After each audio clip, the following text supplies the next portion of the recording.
Tonight, I want you to imagine something simple, but also a little strange. A world where there are no switches, no soft click on the wall, no glowing screen in your hand, no quiet hum of electricity running through your home. Just darkness. Not the kind of darkness you get when you turn off your light for a second. I mean real darkness. The kind that settles into corners and doesn't leave until morning. Now, take a slow breath and picture yourself there. It's not scary. Not really. It's just different. Because for most of human history, this was normal. There was no electricity, no bulbs, no chargers, no late night scrolling. When the sun went down, the world didn't just get darker, it changed. The day had a clear beginning and a clear end. And once the light faded, life itself slowed down. A lot. Let's start at the beginning of the day, but not with a loud alarm. There is no alarm. No phone buzzing at 6:30. No annoying ringtone you keep meaning to change. Instead, the day begins quietly. Very quietly. A faint gray light slips through a small window. Maybe there's frost on the glass. Maybe it's just a thin cloth covering the opening. You don't wake up all at once. You drift. Half asleep, half aware, listening. There's a distant sound outside. A bird, maybe. Or the low shuffle of someone already awake. Then a rooster. Not one of those polite, faraway roosters either. This one is loud, confident, fully committed to ruining your sleep. And just like that, morning has begun. You're lying in a bed that's not exactly what we'd call comfortable today. It might be stuffed with straw. It might creak when you move. You might not even be alone. Sharing beds was normal. Sometimes with family. Sometimes with whoever had space. Privacy wasn't really a thing. But warmth was important. So people stayed close. You sit up slowly. The air is cold. Not turn up the heater, cold. There is no heater. Just real cold. The kind that makes you hesitate before leaving your blanket. And for a moment, you think about staying there. Just a little longer. But the day doesn't wait. Because in this world, everything depends on time. Not clock time, but sunlight. And sunlight is already starting to slip in. You stand up. The floor is cold under your feet. There's no soft carpet. No slippers waiting for you. Just wood. Or dirt. And the room is still dim. Because even though it's morning, the light is weak. There are no overhead lights to help you. No switch to make things brighter. If you want light, you wait for it. Or you make it yourself. And that means one thing. Fire. Somewhere in the house, there's a hearth. A fireplace. The center of everything. If the fire went out during the night, that's a problem. A big one. Because starting a fire isn't easy. It's not a quick flick of a lighter. It takes time. Patience. And probably a bit of quiet frustration. So most people try to keep the fire alive overnight. Just a few glowing embers hiding under ash. Now it's your job to bring it back. You kneel down. It's still dark enough that you can barely see. You move the ash gently. There's a faint red glow. Still alive. You add small pieces of wood. Carefully. Slowly. Blow on it a little. Too much and it dies. Too little and nothing happens. There's a moment where nothing changes. And then a small flicker. A tiny flame. It grows. Just a little. Then a little more. Until finally, the fire is back. So, alive. And just like that, the day can begin. It's kind of funny if you think about it. Today, we wake up and immediately look at our phones. Back then, people woke up and checked if fire still existed. Different priorities. As the fire grows, the room begins to change. The shadows pull back. The walls come into view. The space feels alive again. This one fire does everything. It gives warmth. It gives light. It will cook your food later. It's not just a convenience. It's survival. And it needs constant care. You don't just set it and forget it. If you ignore it, it dies. And then you're starting all over again. So even in these first quiet moments of the day, there's already work to do. Outside, the world is waking up too. The sky is getting lighter now. A soft blue replacing the darkness. You might hear footsteps. Someone carrying water. Maybe a door opening somewhere nearby.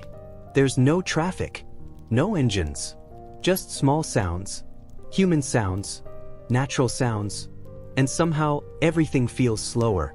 Not lazy, just unhurried. Because there's no point rushing. You can't make the sun rise faster. You can't speed up the day.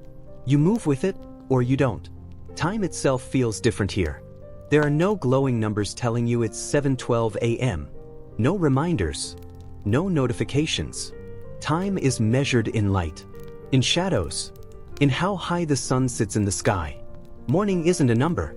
It's a feeling, a shift in the air, a gradual change from dark to light. And everyone understands it without needing to check anything. Back inside, the fire is stronger now. The warmth is spreading. Your hands feel less cold. The room feels less harsh. And already, your mind is moving to what comes next. Because this quiet beginning, it doesn't last long. There are things to do, water to fetch, food to prepare, work waiting just outside the door. In this world, nothing is instant. Everything takes effort, even the simplest parts of the day. But for a moment, just a moment, there is stillness. You sit near the fire. You feel the warmth on your face. You listen to the soft crackle of wood. No noise, no rush, no endless list of things pulling your attention. Just this, a slow beginning, a gentle start, to a day that will be long and full and very, very real. And as the light finally fills the room, as the sun rises fully into the sky, the world is no longer asleep. It's ready, and so are you. Because in a world without electricity, the day doesn't wait. It begins with the light. The light has arrived now. Not all at once, but slowly. It slips through the window in thin lines. Soft at first, then a little stronger. The kind of light that doesn't demand your attention. It just shows up, quietly. And in this world, that light is everything. There are no backup options. No 5 more minutes with the curtains closed. No snooze button waiting for you. If the sun is up, the day has already started. You're still sitting near the fire. It's warmer now. The flames are steady. The room feels more alive. But outside, things are already moving. Some people woke even earlier than you. Not because they wanted to, but because they had to. Farmers, for example, they don't wait for comfort. They move when the light tells them to. Animals need feeding. Fields need tending. And the sun is already climbing. So while you're just waking fully, someone else has already been working for an hour. You stand up again. This time, it's easier. Your body is awake now. Or at least awake enough. There's a stretch. A quiet yawn. Maybe a small complaint from your back. Beds weren't exactly designed for perfect posture. But there's no time to overthink it. Because the morning doesn't pause for you. The room is clearer now. You can see the details you couldn't before. Rough wooden walls. Simple furniture. Maybe a few tools resting in a corner. Everything has a purpose. There's no decoration just for the sake of it. No extra items sitting around unused. If something exists here, it's because it's needed. And that includes you. Everyone in this house has a role to play. Even first thing in the morning. You move toward the window. Outside, the sky is brighter now. Pale blue, with a hint of gold near the horizon. The air looks cold. You can almost feel it before stepping out. There might be a thin mist hanging low over the ground. Or maybe just the quiet stillness of early morning. Either way, it feels calm. Not silent, but calm. There's a difference. You hear footsteps again. Someone passing by. Maybe carrying a wooden bucket. Maybe leading an animal. They don't stop. They don't wave much either. Morning is not the time for long conversations. Morning is for getting things started. Talking can come later. Back inside, others in the house are waking too. Slow movements. Soft voices. The sound of fabric shifting. Footsteps on the floor. No one jumps out of bed full of energy. That's a modern idea. Here, waking up is gradual. You ease into the day. You don't rush into it. Because rushing doesn't really help. There's no shortcut to anything. Someone checks the fire. Another adds a piece of wood. This fire, it's like a quiet member of the household. Always there. always needing attention. And everyone understands its importance without needing to say it out loud. Now comes that moment, the one where you step outside. You pause at the door for just a second. Then you open it. The air hits you right away. Fresh, not filtered, not controlled, just real air. You take a breath. And for a second, it feels almost too clean. There's no pollution, no distant engine noise, just open space. The ground beneath your feet might be damp. Dew has settled overnight.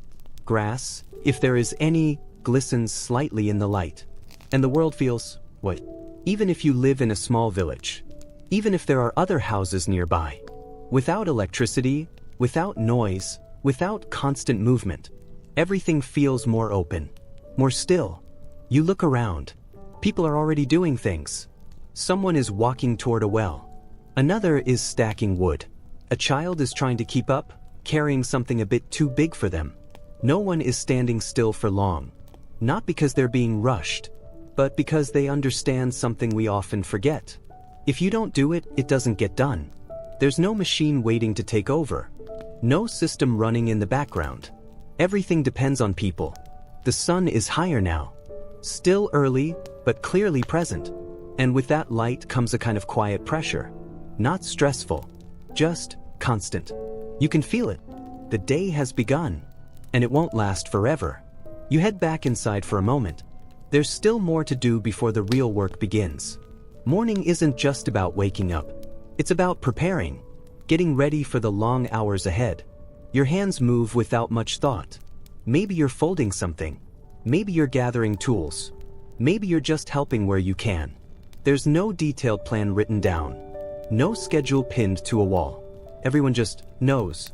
Through habit. Through repetition. Through doing the same things, day after day. It's kind of peaceful in a way. No decisions about what to wear for an hour. No checking messages. No wondering what everyone else is doing. Because you already know. They're doing what needs to be done. Just like you. The light inside the house is stronger now. You don't need the fire for light anymore. Only for warmth, and later, for cooking. Sunlight has taken over. And it does the job well. You notice how different the space feels. The same room that was dark and quiet just a short while ago, now feels open. Alive. All because of light. There's a rhythm to this. A natural shift. Dark to light. Stillness to movement. Rest to effort. And it happens every single day. Without fail. No updates. No changes. No interruptions. Just the steady turning of time. Outside, voices are a bit louder now. Not loud, just more present. The village, or whatever small community you're in, is fully awake. Smoke might be rising from a few chimneys. Thin lines drifting into the sky. A quiet signal that others are starting their day too. You take one last moment. Just a small pause. Standing near the doorway. Looking out. Because once you step forward again, the real work begins. And it won't stop until the light fades. In a world without electricity, morning isn't just the start of the day. It's the signal. The quiet command. The gentle push that says, it's time.